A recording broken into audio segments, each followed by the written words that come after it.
¿qué tal? Mi nombre es Carlos Rojas y soy estudiante de licenciatura en informática de la Universidad de Nariño. En esta oportunidad quiero darles a todos ustedes una calurosa bienvenida a quienes visualizan este video, en el cual vamos a tratar una temática muy interesante, como lo es el castigo en el ámbito educativo, enfocado desde lo conductual. Entonces, para iniciar vamos a mirar un poquito de qué se trata en estos términos y vamos a mirar teorías relacionadas con el mismo, para luego ya en clases profundizar un poquito más sobre esta temática y analizar y hablar sobre lo que nos compete a nosotros como futuros docentes en tecnología e informática. Entonces, iniciemos. Como ya les había mencionado, entonces vamos a hablar un poco sobre el castigo en la educación. Para iniciar en esta temática es necesario profundizar un poquito, analizar sobre este término del castigo. Para esto les he traído aquí la definición que nos propone la Real Academia de la Lengua Española. Nos dice: el castigo es una pena que se impone a alguien a quien ha cometido un delito o falta. Mire que si analizamos un poquito esta definición, vamos a pensar que hablar de castigo es hablar de un término mucho más profundo y mucho más grave de lo que parece. ¿Por qué? Porque aquí está esta palabra, la palabra delito, ¿sí? Entonces ya es algo grave. Si nosotros relacionamos esta palabra de delito, automáticamente se va a venir a nuestras mentes la imagen de una cárcel o de una persona que está pagando una pena, ¿sí? Justamente por haber cometido algo malo, ¿sí? Entonces se lo castiga. Mire que ahí estamos relacionando esta palabra. Pero entonces nos colocamos a pensar, ¿y es realmente esto tan grave lo que pasa dentro del aula de clases? Pues vamos a mirar que en otras circunstancias también, como en el ámbito familiar, mire que el castigo ya no es tan grave, ¿sí? Entonces ahí es cuando relacionamos lo que dicen los padres de familia cuando imponen un castigo a sus hijos por haber tenido una mala conducta o sí, haber hecho algo malo, ¿sí? Les dice, lo voy a castigar por esto. Entonces, mire que ahí ya no es tan grave el término, entonces, pero se está aplicando también el castigo. Entonces, en este caso, vamos a mirar qué es el castigo, pero dentro del aula de clases. Y quizás es algo que muy poco lo escuchamos, ¿sí? Pero es importante recordarlo y conocerlo para nuestra labor profesional. Si nosotros vamos a hablar dentro del aula de clases, el castigo dentro del aula de clases lo vamos a relacionar, es necesario hablar de conductismo. ¿Y qué es el conductismo? El conductismo es una teoría psicológica que se centra en la conducta que puede ser observada, ¿sí? Entonces, si nosotros nos enfocamos en un aula cuando un estudiante está comportándose mal, nosotros sabemos que él se está comportando mal. ¿Por qué? Porque está haciendo una mala conducta, ¿sí?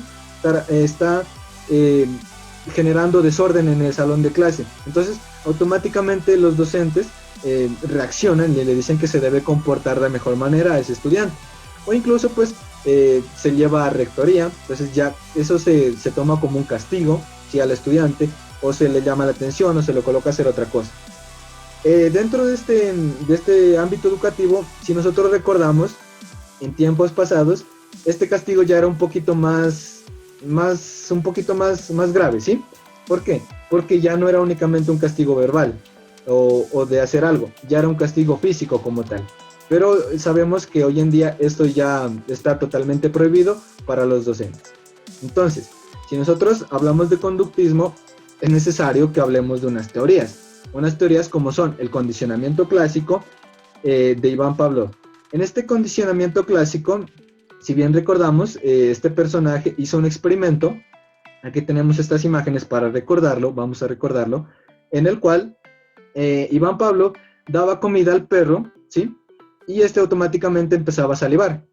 Iván Pavlov llamó a la comida para el perro como un estímulo incondicionado y a la salivación del perro como una respuesta incondicionada, ¿sí? Entonces, yo le daba un estímulo al perro incondicionado, él automáticamente producía una respuesta incondicionada. Pero ¿qué viene a ser aquí la campanita? Si nosotros recordamos, Iván Pavlov, cuando él daba luego ya de comer al perro, hacía sonar su campana, entonces el perro iba aprendiendo. Miren que aquí ya estamos relacionando el concepto de enseñanza, ¿sí? De aprendizaje, iba aprendiendo a que si él escuchaba el sonido de la campana, ya era porque le iban a dar algo de comer. Entonces, automáticamente el perro, al escuchar únicamente la campana, sin necesidad de que le muestren la comida, él ya fue reaccionando y iba salivando ya únicamente con el sonido. Entonces, Iván Pavlov, cuando la campana, antes de relacionarla con la comida, él lo llamó como un estímulo neutro, porque no hacía nada, no generaba nada. Pero luego ya cuando lo relacionó con la comida, ya se convirtió en un estímulo condicionado, ¿sí? Porque fue algo que Iván Pavlov lo relacionó justamente para que él supiera que iba a comer, el perrito supiera que iba a comer. Entonces, ese ya fue un estímulo condicionado.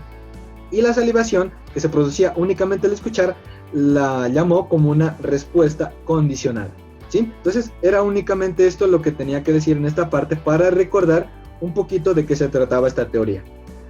Otra de las teorías que debemos relacionar es el condicionamiento operante de Skinner.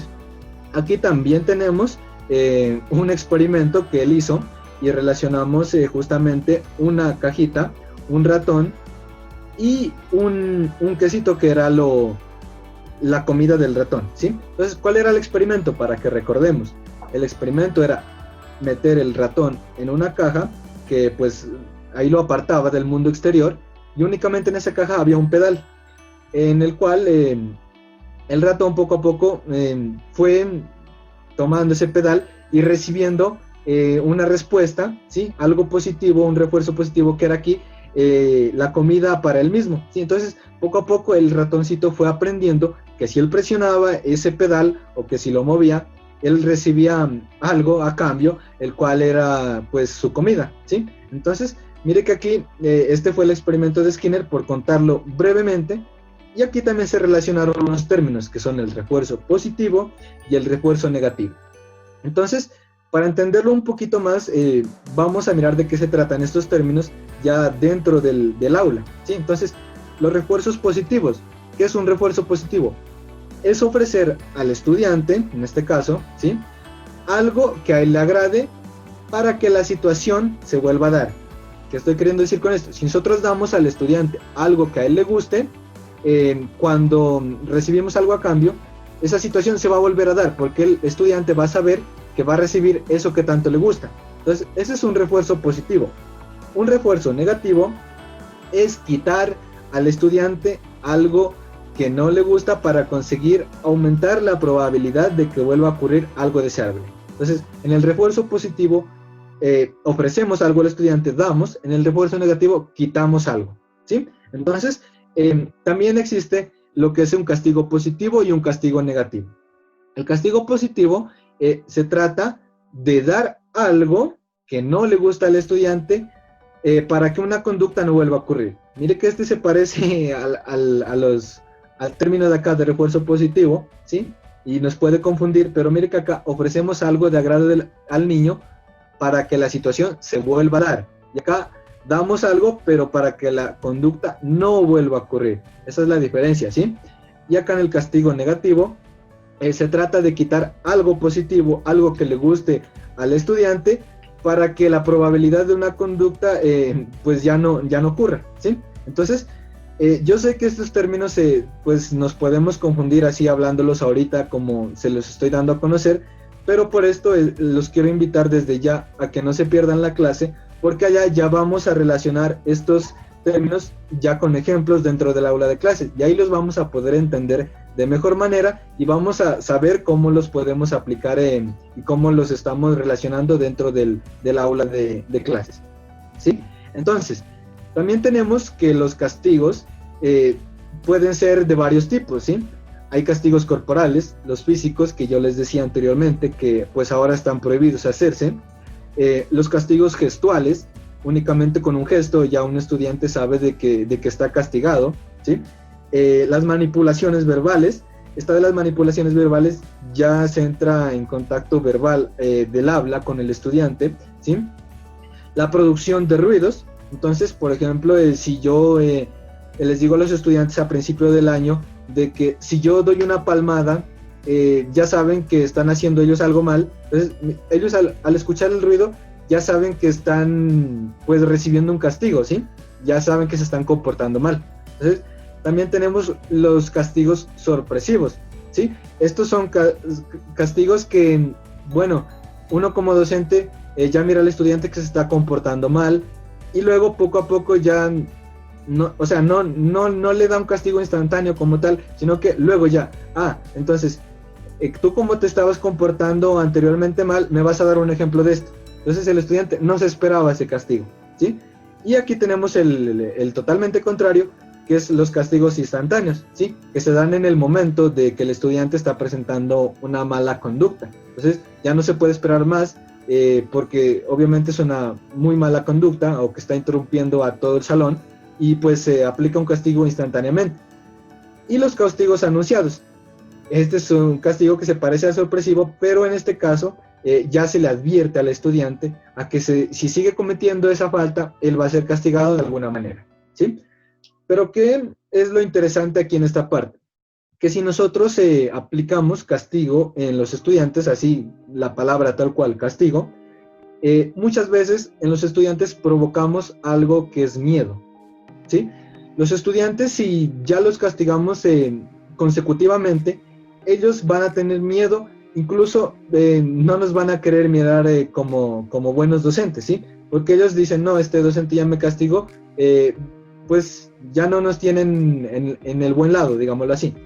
Y luego cuando uno se les pregunta sobre la temática, se les dice que me dé un ejemplo o que participe en algo, ese estudiante muchas veces va a tener miedo a dar respuesta porque aplicamos normalmente mal el castigo, ¿sí? Aplicamos, digámoslo así, un castigo que no debería haber sido aplicado de esa manera. Entonces, esto es lo que vamos a aprender en la clase que vamos a tener el día martes, qué es lo que debemos hacer, ¿sí? Para no generar esta situación del miedo en los estudiantes, ¿sí? Entonces, el miedo, mire que aquí yo les traje una definición que nos propone Moyo, citado por Suárez en 2004, y de que aquí nos hablaba en este artículo sobre el miedo que se producían los estudiantes al castigarlos, ¿sí? Entonces mire que nos dice, miedo al fracaso, miedo al maestro, o sea, nosotros, los estudiantes nos van a tener miedo a los otros, a sus compañeros, ¿sí? Miedo a sentirse diferente. Entonces, si el profesor me castigó, es porque hago algo mal, pero obviamente los demás no lo hacen, es porque yo soy más jodido, ¿sí? Soy diferente a los demás. Miedo a ser diferente. Miedo a los castigos, mire que nos dice aquí, ¿sí? Entonces, los estudiantes ya van a tener miedo a lo que nosotros les vamos a decir por algo que están haciendo mal o que han hecho bien, ¿sí? Entonces, miedo a no tener suerte, mire lo que nos dice aquí, ya es algo muy complicado, ¿no? Lo que nos menciona aquí en esta parte del miedo. Entonces, aquí les traigo algunas situaciones que podemos observar de castigo, digámoslo así, ¿sí? Y que son, pues eran o son muy comunes dentro del aula de clases. Si un estudiante se comportaba mal o se comporta mal, yo le digo, está castigado con 5 minutos más sin recreo, ¿sí? O lo castigo dejándolo sin recreo. Pero esto se puede hacer, esto también lo vamos a mirar en la clase que continúa. Entonces, estas son algunas situaciones. Yo lo castigo sin recreo. Yo lo miro al estudiante que está con celular y le quito el celular. Le digo que no, que eso está mal, que me preste el celular, se lo decomiso, dice por ahí. Entonces, vamos a mirar también esta situación de que si se puede aplicar el castigo así o no. Y un castigo ya un poquito más extremo, digámoslo así, que es el castigo de la expulsión de la clase. Ya demasiado comportamiento mal causa de que yo expulse a alguien de la clase. Entonces, vamos a mirar que mire que estas son situaciones de castigo que yo les he traído aquí como ejemplos, de dejar sin recreo, de decomisar el celular y de expulsar de la clase a alguien, ¿sí? A un estudiante. Entonces, estas solo son 3 situaciones. Ustedes para la clase van a pensar en algún castigo que normalmente se aplique también en las aulas educativas y los vamos a dar a conocer ya a todos nuestros compañeros, ¿sí? Entonces vayan pensando en alguna situación de castigo que se presente dentro del aula de clase. Aquí están las referencias, esas ya se las comparto también en la clase que tenemos el día martes. Y luego de esto les quiero pedir un favor, es a que den respuesta a una encuesta que les voy a presentar a continuación. Entonces, esta es la encuesta que ustedes van a encontrar en la descripción de este video. Ustedes van a acceder Y mire que aquí únicamente les propongo una sola pregunta, ¿sí? La pregunta es, ¿usted considera que el castigo enseña alternativas, genera efectos emocionales, todas las anteriores, o sea, las dos anteriores o ninguna de las anteriores? Ustedes únicamente, según su criterio, esto es de libre opinión, ¿sí? Van a seleccionar una única respuesta, la que ustedes consideren que es más acertada, y me van a dar un breve argumento del porqué de su respuesta, ¿sí? Espero que esto lo hagan en algún momentico que tengan libre.